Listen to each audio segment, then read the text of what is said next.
Hi, I'm Drew, And I'm Sarah. and we decided to put together this video for our friends and family to be a part of a new adventure that we have embarked on. After much prayer and counsel, we have decided to pursue international adoption.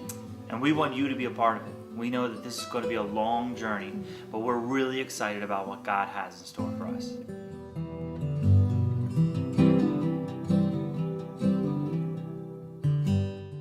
In August of 2003, Drew and I were married. Like any couple, we considered the future of our family. We desired children even before we were married, and we thought in a couple years we would begin a family. In 2006, a few months before Drew graduated with his degree, his master's degree, we decided to begin a family at that point. But within a year, we realized that this could be a challenge. After 3 years of waiting and several doctor's visits and many months of disappointments, we sat down with our doctor, and he told us that there was no known reason for why we could not get pregnant. So we sat in that doctor's office, and he told us this, and we both had this overwhelming sense of peace. He told us this, and in a lot of ways he was really surprised, and we were sitting there smiling because we knew this was the hand of God. On this road we had experienced a lot of fear, some anger, and even doubt, but through it we learned surrender and we learned peace. One of the passages that really became very important to us during this time was Hebrews chapter 12, verse 11. It says, "For the moment all discipline seems painful rather than pleasant, but later it yields the peaceful fruit of righteousness to those who have been trained by it." If you've never walked this road, one of the most difficult aspects is the questions. Why and when and how? But we understood at this point that we may not be able to start a family in the way we had originally expected. We were faced with some very, very tough questions. Do we continue seeking medical help? Do we walk away? And if we're going to walk away, where are we going to go? After weighing through these difficult questions, God led us to a place we never imagined going: adoption. Drew and I had talked about adoption before we came to this point, but it was at this point that the discussion became more relevant. God gave us the desire for children, but God did not choose for us to have children biologically. God had opened our hearts to adoption, and God began to stir in our hearts the desire to start a family through adoption. So we began looking. We looked into adoption, domestic adoption, foster care, foster to adopt, international adoption. We looked into all of these and began considering what God had for us. And we had seen God use each of these avenues of adoption in the lives of our family and friends. As we considered which avenue of adoption was right for us, we believe God has a specific plan for us. We believe that this is through international adoption. Once we decided to pursue international adoption, we had to consider what agency to go with and what country to go with. And through many hours of prayer and counsel and research, we have decided to go with South Korea.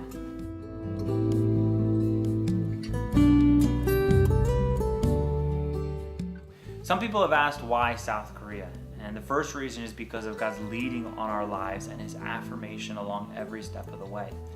The second reason is the South Korea adoption program is very stable, it's very consistent, and it does not require lengthy travel.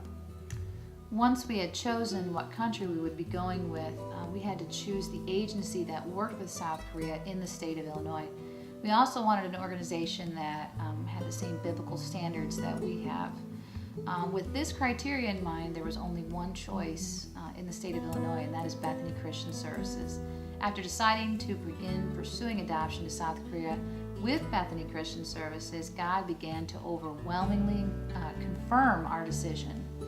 About a week after we had decided to adopt from South Korea, we still hadn't even filled out our application, but that week I received an email from a member of our church who attends a small group under my care.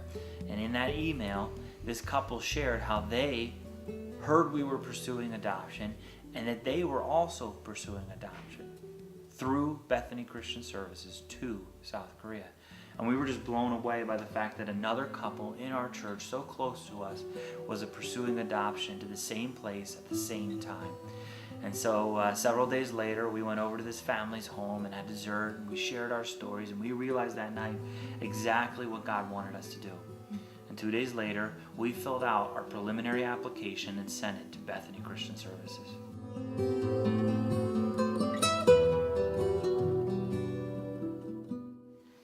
Four days later, we received a phone call from Bethany Christian Services telling us that they had received our application. However, the program is closed for this year, and we would be put on a waiting list. We were waiting again. Bethany Christian Services processes only 7 adoptions to South Korea in the state of Illinois in 2009, and we were the 9th family. So graciously, the representative from the adoption agency told us we would be on the list for next year's South Korean adoption program. By this time in our journey, we were at a place of contentment. We knew where we were going, and God had already trained us for waiting. That weekend, our church had a special service highlighting adoption, and providentially, one of the couples who shared their testimony during the service had also adopted from South Korea. And when we got home from that church service, we discussed that we were really ready to wait for whatever child God has for us, however long He has for us to wait. But we didn't realize what He had in store. The very next week, Drew received a phone call from Bethany Christian Services telling us that they had a spot for us if we wanted to take it. And of course we said yes.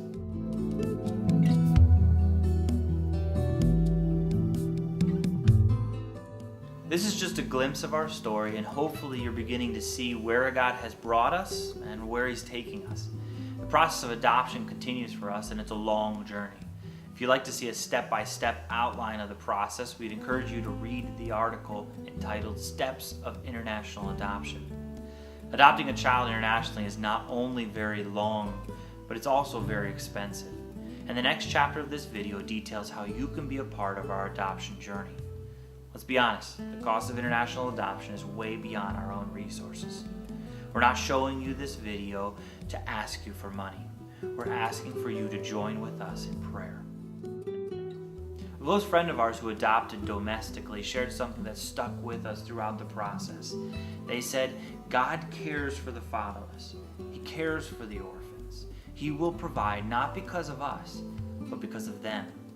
And through this process, we've learned a lot about ourselves, and we've learned a lot about God. And Malachi says, put me to the test, says the Lord of hosts. See if I will not open the windows of heaven for you and pour down for you a blessing until there is no more need. That's the truth that Sarah and I are holding on to.